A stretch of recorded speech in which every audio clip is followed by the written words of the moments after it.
logo no início. E me propuseram, né? Eu poderia abortar. E eu não quis. E meu filho nasceu normal, sem problema nenhum.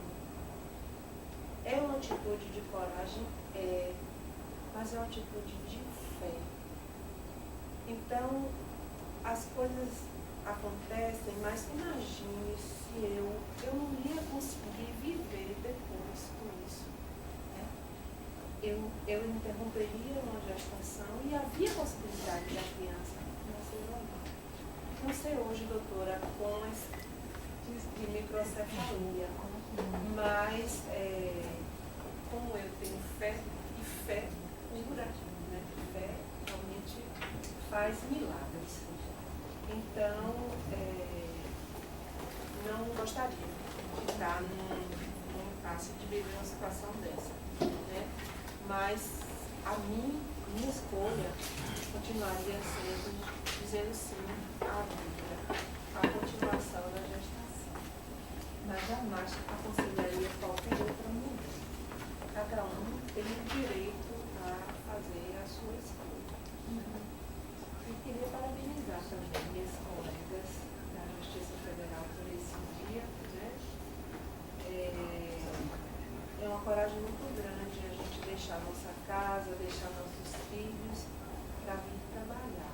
Isso prova que a mulher está cada vez mais consciente, né, de seu direito. Mesmo porque hoje em dia o dinheiro da mulher é necessário dentro do orçamento doméstico. Muito, né? Infelizmente a gente não pode se dar o luxo de criancinhas como nossas avós e nossas mães faziam. Então, meus parabéns a todas vocês, né? A Serlufi, em tempos de crise, antes nós dávamos rosas, né? Fazíamos palestras, assim, alguma coisa, mas hoje vocês só receberam um cartão virtual parabenizando cada uma de vocês, né?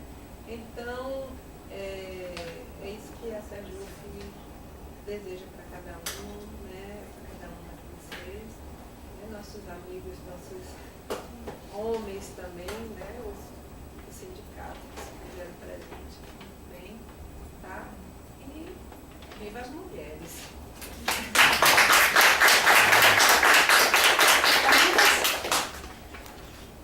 Lúcia?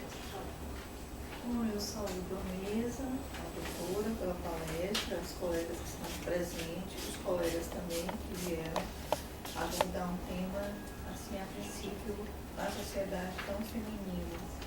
A gente vê que, como fazemos parte, a princípio, de uma elite, a elite se recusa muitas vezes a discutir problemas que são muito, atingem mais a classe menos favorecida economicamente, né? Então, enquanto ela não se sente tocada pelo problema global de todas as mulheres, vai ser muito difícil que haja mudanças significativas. E eu pediria à doutora que me esclarecesse um pouco sobre a questão de, foi tocada o período em que se detecta a microcefalia e o período onde que o aborto é permitido, porque a partir de um determinado momento já não se considera mais feto, não é isso? Tem uma divisão de feto e embrião. Então, e também eu não entendi bem como se coloca no sentido de que se nós fizéssemos um aborto agora para as pessoas, as mulheres grávidas, com um feto, com um embrião, com microcefalia, se isso não seria só uma higienização, não se resolveria um problema maior. Ao contrário, se tiraria até inclusive do Estado uma obrigação, seria cuidar melhor das políticas públicas. Obrigada. Esse problema da discussão da microcefalia, assim, eu acho que a doutora falou, é uma coisa trágica, né? A gente diz que a humanidade ela só avança um pouco quando acontecem tragédias, né? Queira ou não queiramos, todos os avanços sociais são após tragédias, né? Então essa coisa de agora querer matar o Aedes aegypti, né? acabar com ele, vem para essa tragédia, né? A tragédia que se abate sobre nós, né? Sobre a humanidade, E aí, para discutir a questão do aborto, realmente, como o Lúcia falou, né, as elites dominantes, elas só discutem as coisas quando elas são tocadas, né? Quando elas são tocadas, né? É por isso que hoje muita gente está indo às ruas, né? Gente que nunca discutiu política está indo às ruas porque você está achando que seus direitos foram violados. Então, assim, é mais uma tragédia também, né? Saber que as mulheres, acho que a quarta, Denise falou que na Bahia, no Salvador, é a primeira causa de morte, mas acho que no Brasil, de modo geral, a quarta causa de morte é devido ao aborto, né? Então, assim, eu queria usar um termo aqui, mas eu não vou usar porque ele é muito ofensivo, mas assim, como a doutora falou, o aborto dos outros, né? Quem é que discute o aborto hoje? É o tema. O tema. Porque, como a gente diz, as mulheres ricas abortam, saem da clínica no mesmo dia. A doutora relatou casos de ter mulheres que são maltratadas, mas talvez sejam em clínicas particulares, né? Mas é assim, é que ninguém aqui é a favor do aborto em si. Nós estamos a favor de que as mulheres, elas realmente têm o direito de optar, né? O corpo é dela, né? Então, assim, somente elas que podem opinar sobre isso, né? Então, assim, a palestra foi muito boa, foi muito enriquecedora. As perguntas que a Lúcia fez também, eu também refaço, entendeu? Para a gente tirar algumas dúvidas, inclusive nos ajudar, né? Porque acho que isso aqui nos ajuda. E queria que, assim, que fosse realmente fazer aqui uns parabéns a quem está aqui presente, porque, gente, isso aqui não resolve nossas vidas, não. O WhatsApp, entendeu? É essa palestra aqui. É dar esse tempo para estar aqui ouvindo, né, se cacifando, inclusive tirando dúvidas, conclusões, e para quem é contra o aborto, tendo mais argumentos para ser contra, e para quem é a favor, tem mais argumentos. Porque esse aqui é o espaço de debate. E eu queria agora uma coisa assim que eu queria me referir a Sérgio. O cartaz está muito bonito, mas também o cartaz não parece a realidade nossa, né? A mulher que está aí, ela não parece com a maioria de nós, né? Eu pensei nisso, poderia ser uma associada, né? Poderia ser uma pessoa mais trabalhadora, mais zoação, para coisa assim, né? Mas estou de parabéns pela iniciativa, tanto a Sérgio como o sindicato. Passou pelo salão da Sergipe. Passou pelo salão da Sergipe, antes da foto. Exatamente. O salão da Sergipe foi muito eu queria primeiro lugar, agradecer, parabenizar todas as mulheres que estão aqui pelo seu dia e dizer aqui, manifestar uma opinião minha e fazer depois uma pergunta para a doutora Denise. Foi dito aí, por Denise na mesa, que não somos a favor do aborto, somos a favor da vida, isso é fato. E me parece que até a própria legislação ela já estabelece que no caso de risco de vida a mulher pode legalmente tomar decisão e fazer o seu aborto. Mas o que me preocupa é que a gente não faça uma profunda e ampla discussão sobre esse tema no cotidiano. Agora mesmo a gente está fazendo por quê? Porque a ideia surgiu por conta de quê? Por conta de uma dificuldade que está se tendo e dessa disseminação dessa doença aí causada pelo mosquito da dengue, que está gerando microcefalia e outras coisas, e aí está se discutindo o direito da mulher tomar a decisão de fazer o aborto. Aí eu pergunto, estamos aqui numa instituição que tem algo próximo de 1.000 e poucos servidores, desses 1.000 e pouco, a grande maioria talvez seja mulher, e quantas mulheres estão aqui para discutir isso? Me preocupa isso, porque esse deveria ser um debate cotidiano, para se amadurecer ideias, porque você só pode mudar uma estrutura quando as coisas são amadurecidas na mente das pessoas. E a minha pergunta é a seguinte, não seria preocupante a gente tomar qualquer decisão só porque estamos sendo pressionados por alguma coisa? Gilberto. Boa tarde, queria agradecer aí a presença aí da doutora, né, a brilhante explicação, né, os sindicatos, as colegas aqui, parabéns aqui a todas. Eu sou filho, pai, marido e católico. E esse tema, realmente aborto, um tema assim bastante tenso, né? a previsão legal, inclusive a questão do aborto. E eu estive assim observando e acompanhando a estatística da senhora. E claro que a maior incidência é principalmente em relação às mulheres, né, de classe baixa. E aí aquela coisa, será que nós não estamos discutindo as consequências e não as causas? Por que que as mulheres com poder aquisitivo alto, né, de uma classe social mais alta, têm, por exemplo, um acesso à questão do aborto, e essas mulheres de classe mais baixa, entendeu, realmente fica a mercê. Mas será que eu não vi, particularmente, uma estatística voltada à questão das políticas públicas, voltada a essas mulheres, voltada a essas classes, porque eu digo, eu tenho 2 filhas e minha conversa com minhas filhas de casa sempre foi uma conversa aberta em relação ao namoro, em relação à sexualidade, em relação a tudo. A gente vê hoje uma quantidade de métodos contraceptivos, e aí eu como católico, faço até essa discussão. Minha sogra, inclusive, quando era via assim, bastante católica, a gente discutia muito essa falta de apoio, essa falta de abertura, essa falta de diálogo, né, das religiões em si, principalmente a Igreja Católica, tem uma quantidade maior de fiéis, voltado a essas mulheres de baixa renda, que poderia ter um papel mais atuante. É coisa que a gente vê uma certa dificuldade, ainda um tabu, o tema não aborto, mas a questão da prevenção, né, que seriam os métodos contraceptivos e tudo.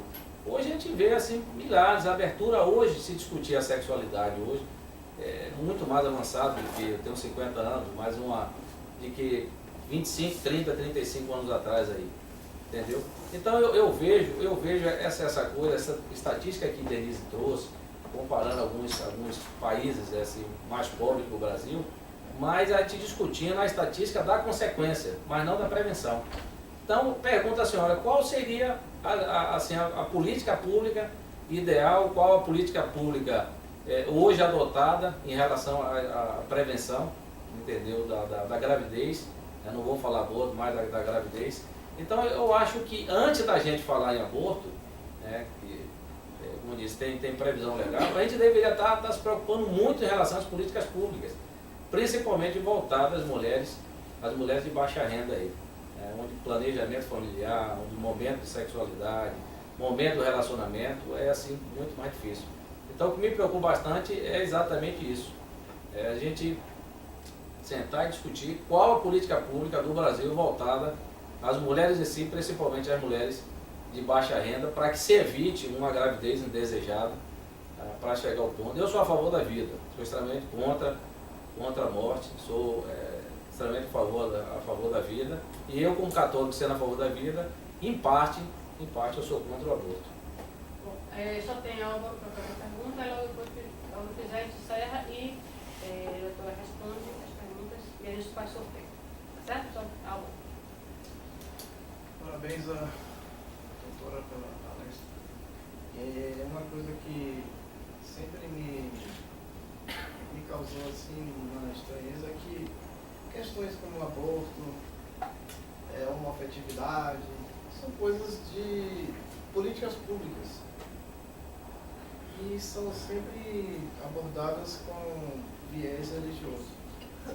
Então assim, eu tinha uma professora, Mali van der Moeren, que ela é da UFRA também, ela estuda coisa de gênero, ela vai falar isso, que tem coisas que você discute na igreja, mas tem coisas que você discute na sociedade. Eu acho que a questão do aborto é uma questão para ser discutida na sociedade, porque o Estado, ele cuida das pessoas que não são católicas, que são espíritas, que são judias, que são ateias. Então, assim, não é o viés da religiosidade que tem que ser discutido. Tem que ser discutido como ela trouxe aqui. A proibição do aborto leva as pessoas mais pobres a buscar Citotec, a buscar clínicas assim, né? Outras coisas que uma pessoa dá uma receita louca lá. Então, essa questão assim que não é uma pergunta, é só um elogio pela sua abordagem de que sempre, desde de garotinho que eu vejo essa conversa. O aborto a proibição ao aborto mata mais do que se você liberar. E por que você não libera para o Estado cuidar de quem escolher? Porque ninguém, não é que eu, por exemplo, eu pessoalmente sou contra, mas eu não posso ser contra, assim, dizer que todo mundo tem que ser contra, porque eu sou contra.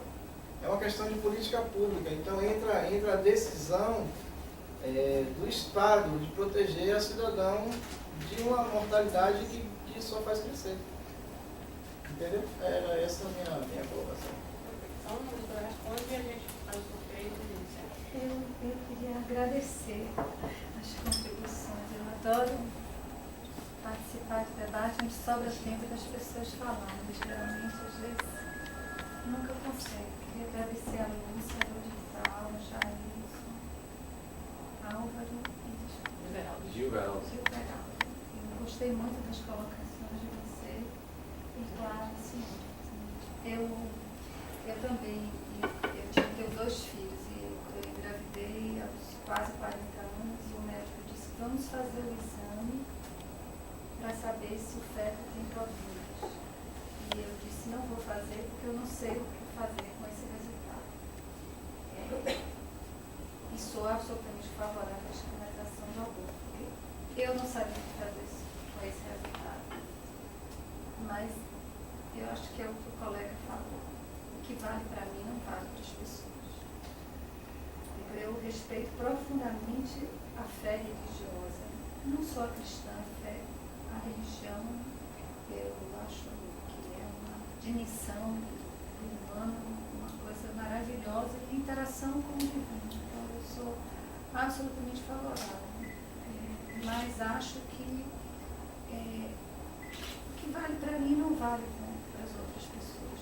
Diante de um feto com anencefalia, de uma possível malformação por causa da rubéola, de uma menina uma minha filha de 8 anos que foi estuprada na porta da igreja, o aborto dos outros mostra isso. Eu não sei o que eu posso fazer, eu dou conta. Mas eu não acho que o que eu acredito que seja o certo deve ser o certo para todo mundo. Porque no final das contas é isso que algumas pessoas falaram. Nenhum de nós é a favor do aborto. Nem a minha companheira feminista mais aguerrida é a favor do aborto. O aborto não é algo banal para as mulheres. Eu faço pesquisa há mais de 20 anos sobre aborto. Eu nunca ouvi de nenhuma mulher dizer que foi simples, foi fácil, foi banal. Agora, também não ouvi das mulheres algo que as pessoas que são contrárias ao direito ao aborto estão sempre falando, que é a questão da sequela psicológica. Na época que a gente fez uma pesquisa aqui em 2010, foi a época que a menininha lá em Pernambuco tinha sido estuprada pelo padrasto. Que essa é uma situação que mesmo as pessoas que são contrárias ao aborto dizem, mas aí a sua neta, a sua filha, né? Aí é outra, quer dizer, porque o aborto ele é objeto de uma grande reprovação no geral, mas no particular, cada um de nós pode dizer ali, a gente pode relativizar. E eu me permito dizer, não é só nos casos de risco de vida da mãe. No caso, as mulheres que a gente entrevistou lá em 2010, aqui em Salvador, foram 1.600 mulheres que a gente entrevistava diariamente, 800 em São Luís, 500 em Recife. Elas diziam, mas é um absurdo. O bispo, vocês sabem que o bispo de Olinda excomungou a mulher, a menina e doutor Olímpio, que resolveu fazer a interrupção da gravidez de uma menina de 10 anos. Então, eu acho que tem as mulheres diziam pra gente, eu sei que o que eu estou fazendo é uma coisa errada, mas é o certo nesse momento.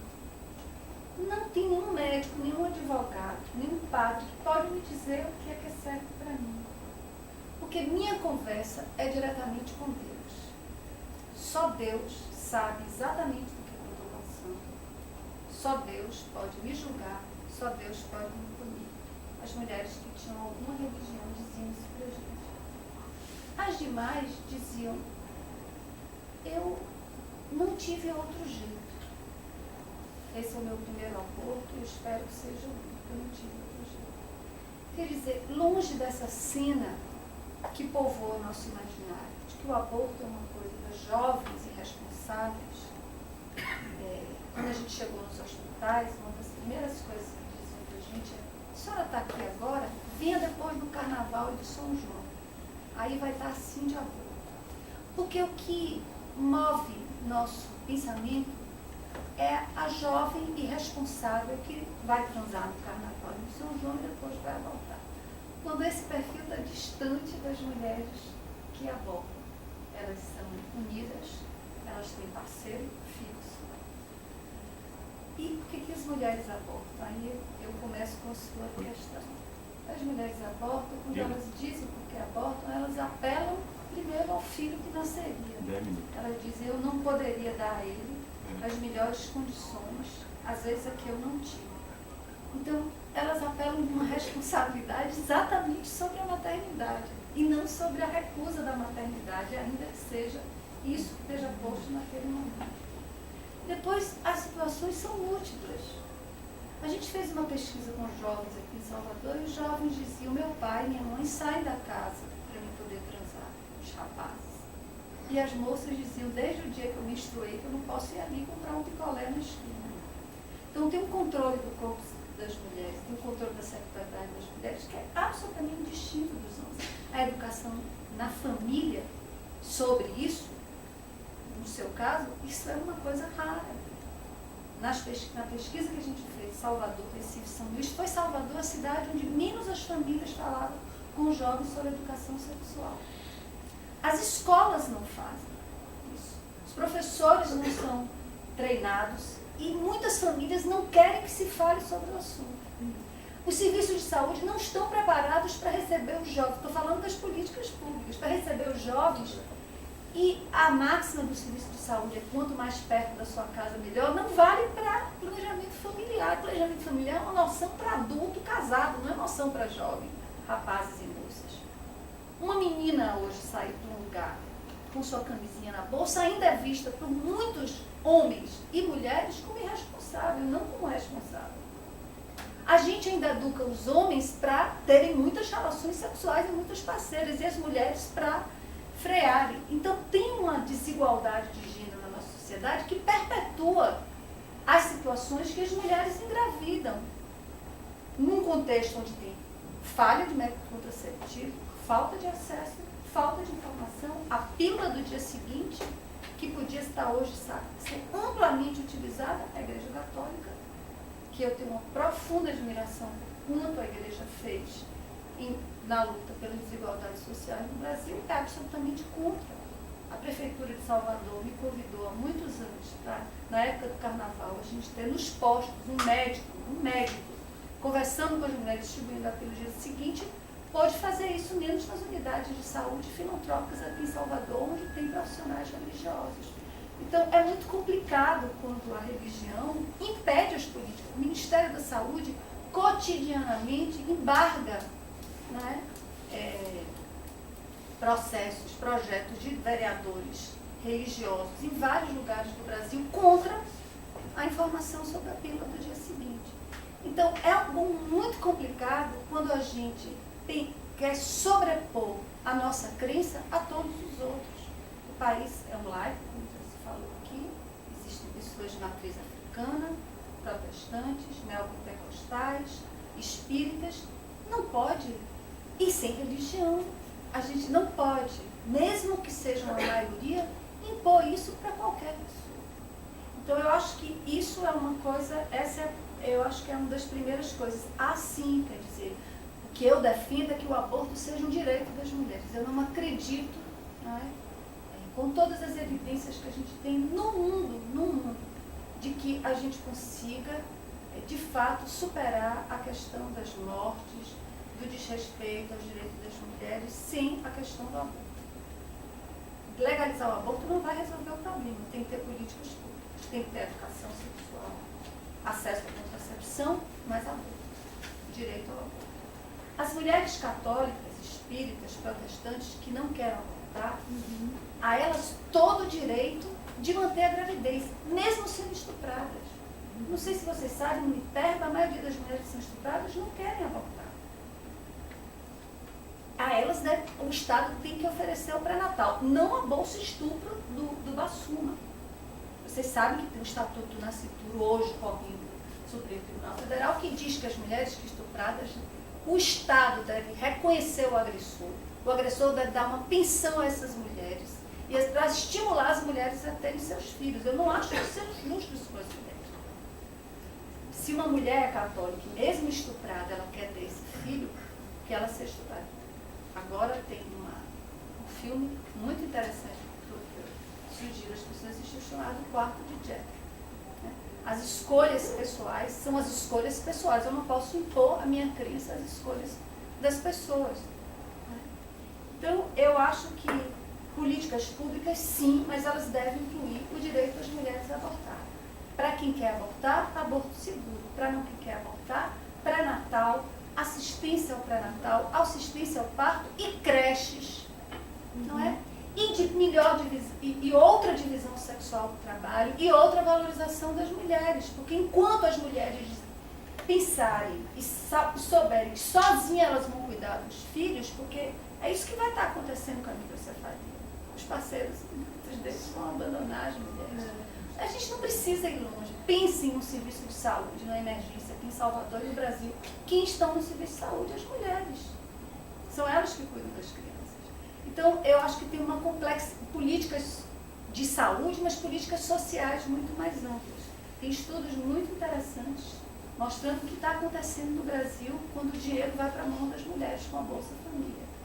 Coisas bastante interessantes sobre, inclusive, a autonomia das mulheres.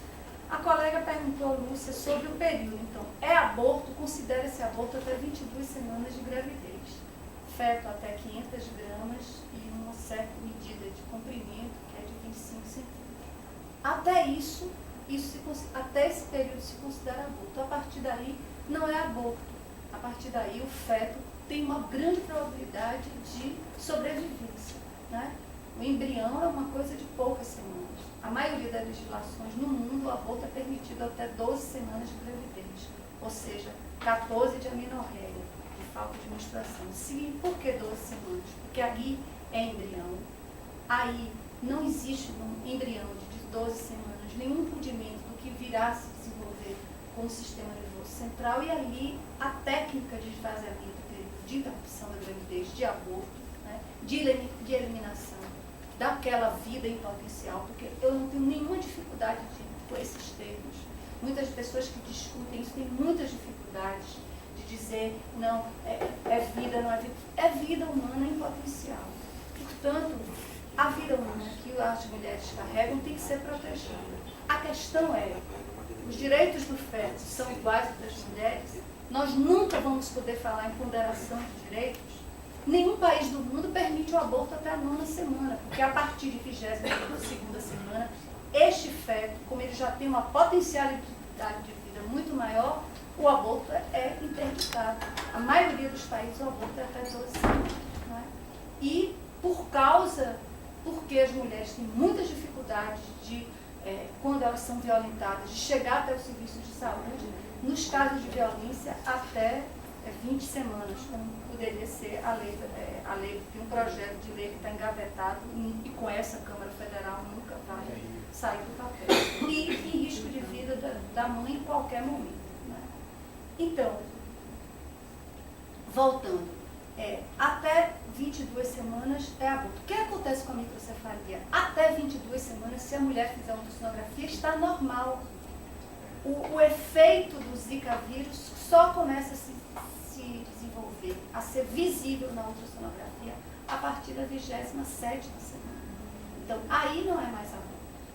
Aí, não só o procedimento é muito arriscado para a vida da mulher, mas aí, na lei de muitos países do mundo, mesmo na Inglaterra, que é o país mais, o aborto é permitido até a 22ª semana, até o limite, aí se trata de infanticídio, então não é mais aborto. Então, essa é uma coisa mais perversa ainda para as mulheres. Porque elas podem fazer uma ultrassonografia e até lá está tudo bem. Bom,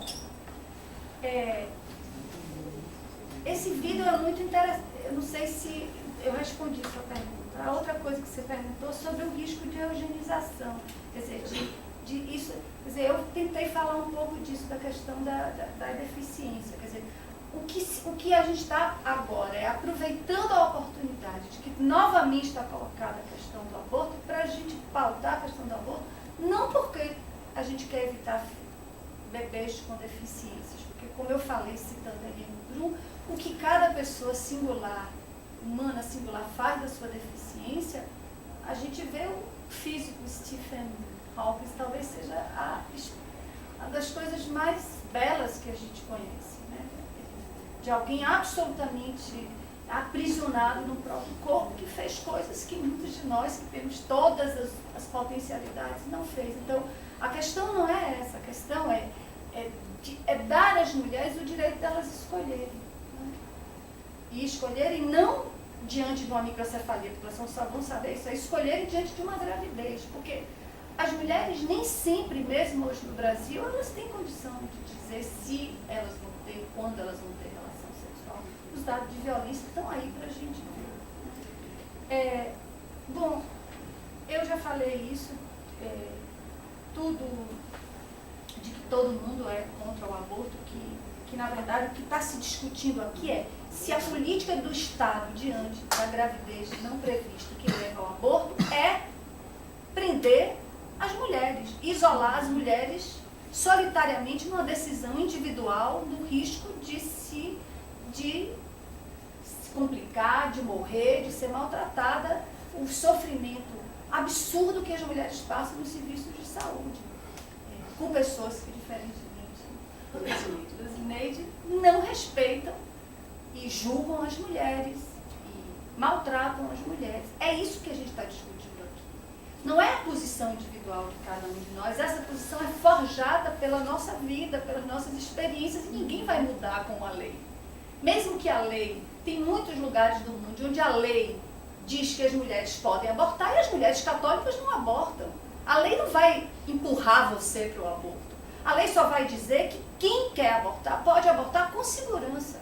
É disso que a gente está falando. Bom, eu não acho que seja, então, agora uma decisão sob pressão nesse sentido. Alguém falou. Eu acho que o momento urge que a gente, de forma rápida, faça coisas para proteger as mulheres. E proteger as mulheres não significa só autorizar a interrupção da gravidez, mas, sobretudo, para aquelas milhares de crianças que já nasceram e vão nascer com Zika, para terem acesso nos centros de especialização, para fazer estimulação precoce. Porque há uma gradação da microcefalia que vão ter tanto aqueles casos mais leves como aqueles casos mais graves. Quanto mais cedo os bebês forem estimulados, mais eles poderão. Vocês sabem que o cérebro humano, sobretudo nessa fase da vida, é muito plástico, mas poderão fazer face às possíveis sequelas da microcefalia. Não é? A outra coisa que colocou isso de que se a gente está discutindo as consequências e não a causa. A gente fez uma pesquisa aqui sobre aborto e em Salvador, Recife e São Luís. Salvador, Porto Alegre e Rio de Janeiro. 4.600 jovens a gente entrevistou. Essa pesquisa foi ótima, porque ela foi uma rasteira em tudo que o senso comum fala sobre aborto. Quem abortava mais? As meninas mais menos instruídas. Aquelas que tinham 18, a gente entrevistou meninas e rapazes de 18 a 24 anos nessas 3 cidades.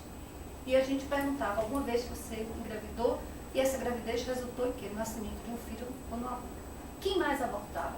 As jovens de menor escolaridade. Por quê? Simplesmente porque elas engravidam mais. A gravidez na adolescência é um fenômeno raro entre meninas de nível superior de escolaridade.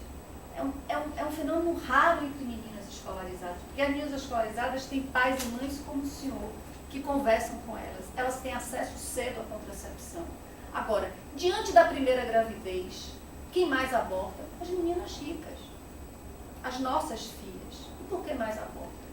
Porque a gravidez naquele momento significava um obstáculo à vida delas, ao percurso que elas queriam. E por que as meninas pobres não abortam e têm filhos? Porque só lhe cabe isso no destino de pretas pobres. Só lhe cabe, é só isso que elas sabem fazer. Elas abandonam a escola cedo para cuidar dos pais, do avô doente, do irmão mais velho, porque não tem creche nas cidades, porque não tem políticas sociais para amparar o trabalho das mulheres, porque mesmo as mulheres que estão aqui, os parceiros, e as mulheres dos parceiros que estão aqui sabem, não é? Que é muito complicado a dupla jornada das mulheres. Eu fiz minha dissertação de mestrado sobre trabalho noturno. As mulheres enfermeiras que eu entrevistei, quando chegavam do trabalho de noite, elas iam trabalhar em casa para todo mundo. Iam fazer comida, iam ver dever dos meninos, e muitas delas tinham parceiros taxistas que trabalhavam de noite, e seu parceiro ele vai dormir, não é? E a gente sabe que isso acontece mesmo em classes sociais mais favorecidas. Por que é muito mais fácil para a gente trabalhar? Porque tem restos do sistema escravocrata, e mulheres negras e pobres são as nossas empregadas domésticas e sustentam a possibilidade da gente trabalhar.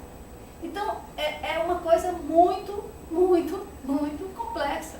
Quando a gente chega diante de uma mulher que não teve informação, que não teve método contraceptivo, e que diz, eu não posso fazer nada, a não sei abortar, porque eu moro puxadinho com a minha sogra, eu tenho mais 2 filhos para criar, e eu quero abortar, a gente aponta o dedo e diz, assassina da vida humana. É muito fácil, né? Desse lugar é muito fácil a gente falar. É só isso que a gente está falando. A gente está falando, quer dizer, do que a gente está falando é de uma lei que diga para aquela mulher ali, eu não posso ter filho agora. O aborto jamais será legalizado de uma forma banal. A gente tem que regulamentar a prática do aborto. Banalizar é do jeito que acontece hoje no Brasil.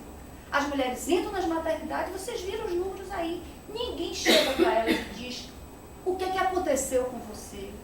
Não é? Nenhum profissional precisa perguntar à mulher por que você quer abortar. Isso é uma coisa dela. Mas perguntar o que aconteceu que você engravidou. Você estava usando o método que falhou? Você não está sabendo usar o método direito? Você não está sabendo onde procurar o método? Não, ninguém diz isso. A banalização está aí. A gente esconde essa discussão embaixo do tapete. E quem é que vai morrer? Não somos nós. Porque nós que temos poder de vocalização, que temos informação, quando a gente engravidar, mesmo sendo contra o aborto, mas se a minha filha de 8 anos for estuprada e estiver grávida, eu vou na clínica com o meu médico particular, pago R$2.000, eu consigo minha rede social para juntar esse dinheiro e eu tenho um aborto legal. Não é? Ou então, a gente diz, deixa para lá. Quem é que aborta nesse país é contra o aborto. Olha que contradição. As mulheres negras pobres que a gente entrevista na maternidade são contra o aborto. Sabe por quê? Porque elas descobrem que estão grávidas com 10 semanas. Elas vão para a barroquinha procurar o chá. O chá não adianta. Elas vão para a rota do tráfico de drogas procurar o Citotec. Elas abortam com 16, 18 semanas. Aí elas veem um feto de forma humana e elas dizem, o que eu estou fazendo é errado. Mas eu faria de novo, porque eu não posso ter esse filho. Então, a discussão, eu acho que tem uma complexidade que, às vezes, quando a gente enfrenta ela, a gente não enfrenta ela, entendeu? A gente não enfrenta direito, a gente não olha com solidariedade e compaixão, como a Eliane disse, para essas mulheres. Né? A gente não olha. Bom, por fim, eu queria dizer que eu acho que esse filme é muito bonito, O Aborto dos Outros. Ele é todo branco.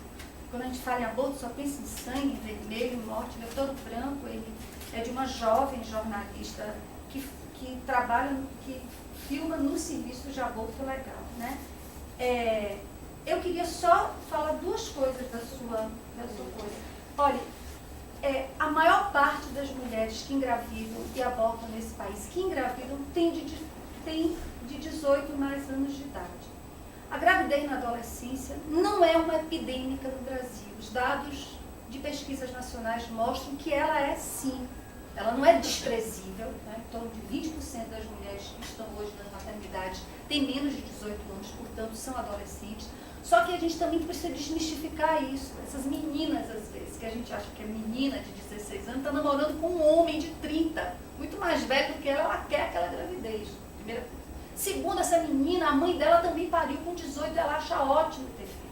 Segunda gravidez agora, que é hoje uma moeda para as mulheres, que era a virgindade antes. Ela sela a união, ela provoca a união. Então, a gravidez também na adolescência, daria aqui para mim estar falando também um outro tanto. O que eu quero dizer é que sim, a gravidez com 12 anos, ela é rara em termos populacionais. Mas quando ela acontece, ela nos atinge, porque, sobretudo, porque muitas dessas gravidezes estão ligadas à coerção sexual e à violência sexual. São meninas que realmente, meninas de 12, 11, 9 anos de idade, como aquela moça, a garota que eu falei. Bom, por fim, é 1 milhão, e talvez seja menos do que 1 milhão. Porque, eu falei, porque a gente está tendo mais acesso à contracepção. Então, não é mais do que 1 milhão de abortos. Agora a gente já sabe disso. Segundo, a gente não sabe ainda se a primeira causa de morte em Salvador ainda é o aborto. São as pesquisas que nós fizemos na década de 90, ao meu Deus. 90, 95, 98, até 2002, a gente podia garantir o aborto é a causa isolada de morte materna. A gente sabe que ainda é a causa principal. Ainda é a 4ª causa, a 3ª causa. Em alguns lugares, em Porto Alegre, em 2000, há 5 anos atrás, 2 enfermeiras publicaram um artigo e lá em Porto Alegre era a primeira causa. Então, isso varia muito de cidade brasileira. Bom, a gente não vai alcançar a meta do lei. No Brasil é sim um dos países que tem a lei mais restritiva no mundo, não é? Então, eu acho que o que está colocado hoje, mesmo numa situação de pressão, não sei se eu respondi a todo mundo, é que o que a gente tem que discutir é isso, quer dizer, o que a mulher carrega não é qualquer coisa. Às vezes eu participei do debate com o bispo, ele disse, mas vocês feministas acham que é qualquer coisa? Não, não é qualquer coisa. Sobretudo em época de ultrassonografia, que as mulheres com 10 semanas de gravidez, vê aquele pontinho pulsando, ali já é vida, ali é o meu filho. E depois com 8 meses tem o nariz do pai, tem o jeito da mãe. Então, as mulheres sabem que não é qualquer coisa. É uma vida potencial. A questão é que em algum momento essa sociedade vai ter que enfrentar essa discussão que algumas outras sociedades já fez. Esta vida tem os mesmos direitos da vida da mulher que o carrega? Se tem, né? Se tem, então a gente nunca vai sair desse lugar. Porque se existe vida desde a concepção, então existe vida no espermatozoide, existe vida no óvulo, existe vida em tudo, porque tudo é vida. Né? Quer dizer, a questão é que, muitas legislações fizeram isso. Diante dessa trágica escolha, né, qual é o mal menor? É propiciar que, durante um certo tempo, as mulheres possam interromper isso. Então, as mulheres francesas, hoje, elas abortam com uma coisa chamada RU486, que é 2 pílulas, uma delas é o misoprostol. A maioria aborta até 8 semanas, e o que elas veem é uma bola de sangue, que é muito diferente de ver um feto, um homem ou uma mulher. Como muitas de nós já ouviu de mulheres dizendo só faltava cabelo. É assim que as mulheres abortam no Brasil, porque o aborto é crime. Só isso, porque o aborto é crime. Obrigada.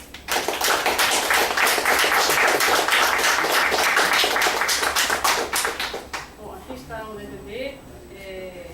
Os outros iria fazer sorteio, mas a Luana fez mais do que foi pedido, então tem bastante para todo mundo. Então, essas passagens para quem já pega.